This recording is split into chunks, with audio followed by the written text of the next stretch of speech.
Si tu as cliqué sur cette vidéo, c'est que quelque part en toi, tu as senti un vide, une quête. Tu as peut-être couru après le succès dans le monde sans jamais le saisir vraiment ou sans qu'il ne te satisfasse. Laisse-moi te le dire sans détour. Tu te trompes de combat.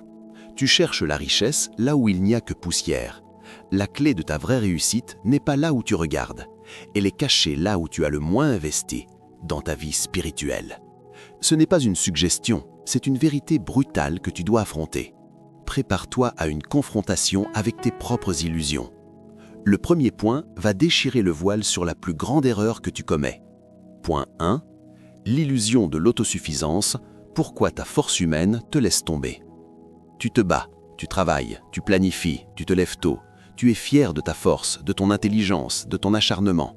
Et pourtant, tu te retrouves épuisé, frustré et souvent sans les résultats escomptés. Pourquoi ? Parce que tu combats avec une épée en bois contre des forteresses de fer. Tu te reposes sur ta propre force limitée, sur ton intellect faillible, sur ta volonté vacillante.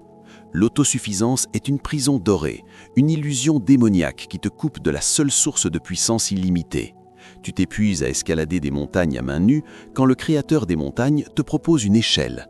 Tu crois que le succès vient de tes efforts seuls ? Alors regarde le monde, il est rempli d'hommes et de femmes forts qui s'effondrent sous le poids de la vie. Ta propre force est une blague face à l'adversité. Ce n'est ni par la puissance, ni par la force, mais par mon esprit, dit l'Éternel des armées. Zacharie 4, 6. Prière. Père céleste, je reconnais mon arrogance et ma faiblesse. Je me repens d'avoir compté sur ma propre force. Débarrasse-moi de cette illusion d'autosuffisance et connecte-moi à ta puissance illimitée, dès maintenant. Amen. Maintenant que nous avons exposé la faiblesse de ta propre force, il est temps de voir où réside ta véritable puissance. Point 2. La connexion vitale, comment la prière ouvre les portes du ciel. Tu cours après les stratégies, les réseaux, les hacks de succès. Pendant ce temps, l'arme la plus puissante jamais donnée à l'homme reste inactive dans tes mains. La prière. La prière n'est pas un dernier recours pour les faibles, c'est l'accès direct au trône du Tout-Puissant. C'est le moyen par lequel tu te connectes à la sagesse infinie, à la provision illimitée, à la paix surnaturelle.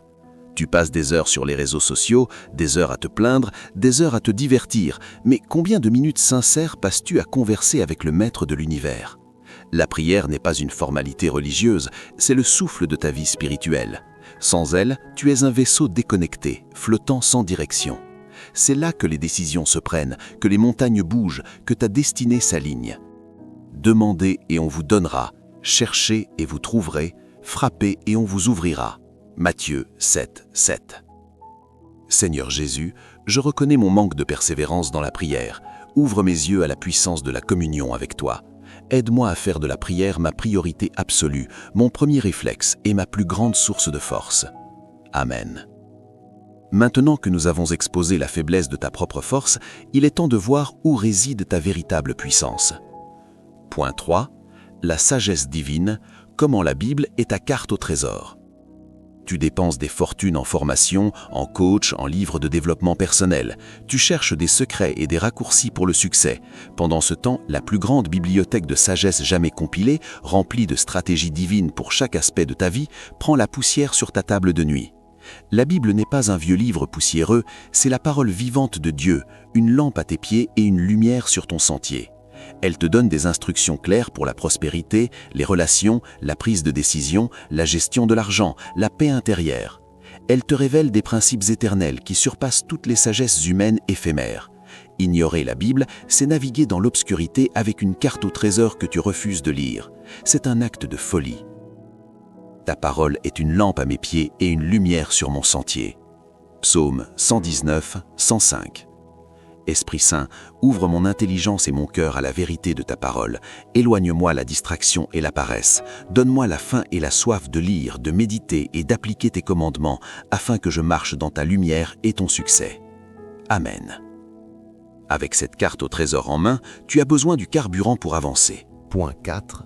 Le royaume prioritaire. Pourquoi chercher Dieu d'abord transforme tout. Tu cours après l'argent, la carrière, la gloire, le bonheur. Tu mets ces choses sur le trône de ta vie, croyant qu'elles te donneront ce que tu désires.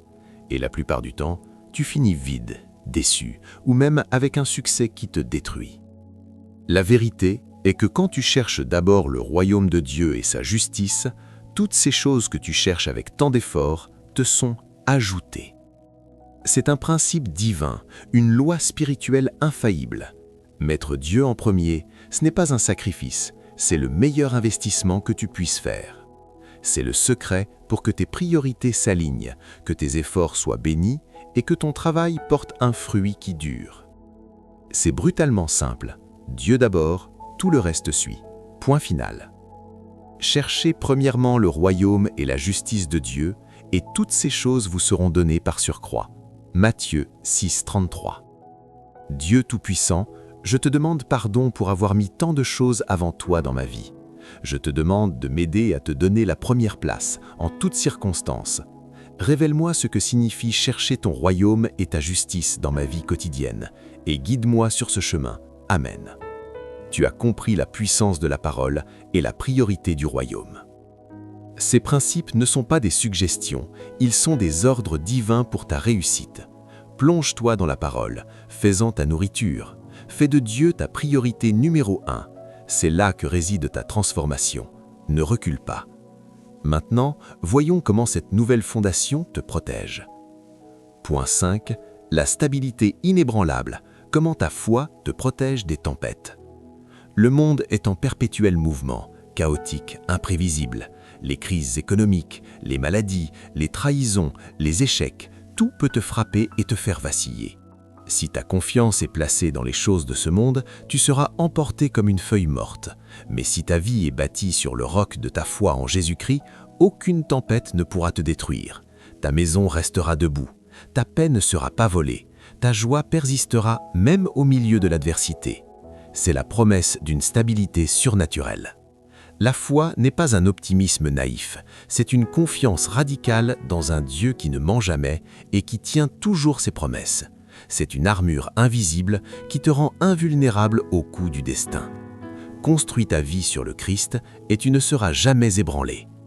C'est pourquoi, quiconque entend ces paroles que je dis et les met en pratique sera semblable à un homme prudent qui a bâti sa maison sur le roc. Matthieu 7, 24. Seigneur Jésus, je place ma foi en toi, toi le roc éternel. Renforce ma confiance en ta fidélité et en tes promesses. Aide-moi à bâtir chaque aspect de ma vie sur toi, afin que je demeure inébranlable face à toutes les tempêtes et que je sois un témoin vivant de ta puissance. Amen. Avec cette fondation solide, tu peux maintenant te lever et rayonner. La véritable richesse, l'impact éternel et la bénédiction multipliée. Tu passes ta vie à courir après une richesse qui ne dure pas, après un succès qui s'évanouit. Quelle tragédie! La véritable richesse, celle qui dure pour l'éternité, n'est pas ce que tu accumules pour toi-même, mais ce que tu investis dans le royaume de Dieu et dans la vie des autres. Quand ta vie spirituelle est ta priorité, Dieu te bénit non seulement pour te permettre de jouir, mais aussi pour que tu puisses bénir à ton tour. Ton succès n'est plus égoïste, il devient un canal de bénédiction pour ton entourage, ta communauté et même au-delà. Ton travail acquiert un sens éternel. Tes talents sont multipliés. Tu laisses un héritage qui va au-delà des dollars et des titres. C'est la promesse d'une vie qui a un impact réel, profond et éternel. Tu deviens riche en esprit, en amour et en œuvres bonnes. Donnez et on vous donnera. On versera dans votre sein une bonne mesure, serrée, secouée et qui déborde, car on vous mesurera avec la mesure dont vous vous êtes servi. Luc 6, 38. Père bien-aimé, je te demande de me donner un cœur généreux comme le tien. Utilise ma vie, mes talents et mes ressources pour ta gloire et pour bénir ceux qui m'entourent. Montre-moi comment je peux semer dans ton royaume et laisser un héritage d'amour et de service qui dure pour l'éternité. Amen. Cette richesse éternelle est le fruit de ta connexion profonde. La véritable richesse n'est pas dans ce monde, elle est spirituelle, elle est éternelle.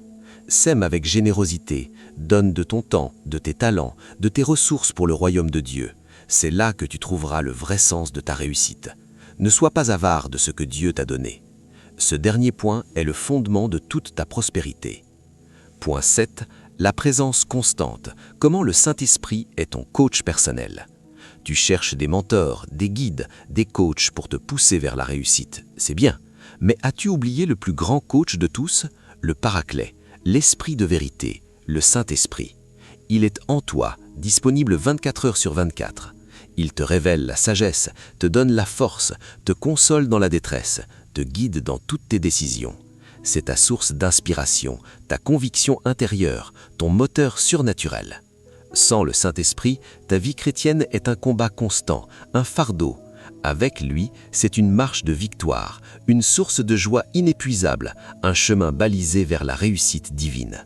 C'est la clé de ta productivité spirituelle, de ton discernement et de ta capacité à surmonter tous les obstacles. Ne le néglige pas, n'étouffe pas sa voix. C'est lui qui fait la différence. Mais le Consolateur, le Saint-Esprit, que le Père enverra en mon nom, vous enseignera toutes les choses et vous rappellera tout ce que je vous ai dit. Jean 14, 26. Saint-Esprit, je te demande pardon d'avoir si souvent ignoré ta présence et ta voix. Remplis-moi à nouveau, guide-moi, enseigne-moi, donne-moi ta force et ton discernement. Je m'abandonne à ton leadership afin que ma vie soit entièrement dirigée par toi et que je marche dans la plénitude de la réussite divine. Amen. C'est la présence du Saint-Esprit qui t'assure une réussite totale. Tu l'as entendu, ta vie spirituelle n'est pas un accessoire, c'est le fondement. C'est la clé brute, non négociable de toute réussite durable et significative. L'autosuffisance est une blague, la prière est ton arme, la Bible est ta carte, le royaume de Dieu est ta priorité, la foi est ton roc, la générosité est ta richesse, et le Saint-Esprit est ton coach personnel. Arrête de chercher à l'extérieur ce qui ne peut être trouvé qu'à l'intérieur, par une connexion profonde avec ton Créateur. La vraie réussite t'attend, mais elle exige une transformation radicale de tes priorités. Es-tu prêt à payer le prix ?